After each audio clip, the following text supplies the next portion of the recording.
Itadakimasu. Isuk-isuk pas buka aplikasi kurir, tiba-tiba akun disuspend. Apa salahku, apa dosaku, cek urang teh. Langsung nanyakeun ke admin gudang. Cek si ibu eta mah jigana peda SIM belum diperpanjang. Pas ku urang dicek masa berlaku SIM, bener. Kamari pisan akhir masa berlakuna. Neangan info saputar perpanjang SIM ka mobil SIM keliling. Ternyata mun geus telat perpanjang mah, kudu nyieun deui ti awal.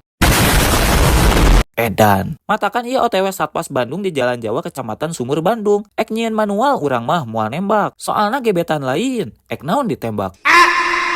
Motokopi heula KTP 2000-eun. 2000-eun mah kopina teu make gula cenah.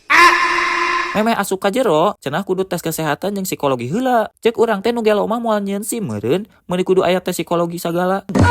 Tah, ieu tes kesehatan, ditimbang berat badan, tinggi badan, tes buta warna weh. 2 detik ge beres. Nu penting mayar 60.000. Kaluar surat kesehatanna. Lanjut ka dieu, tes psikologi, mayar 100.000.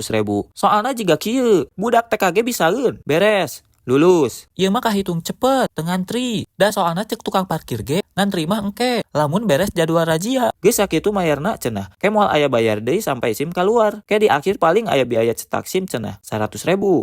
Lanjut 2.500. Tos ah.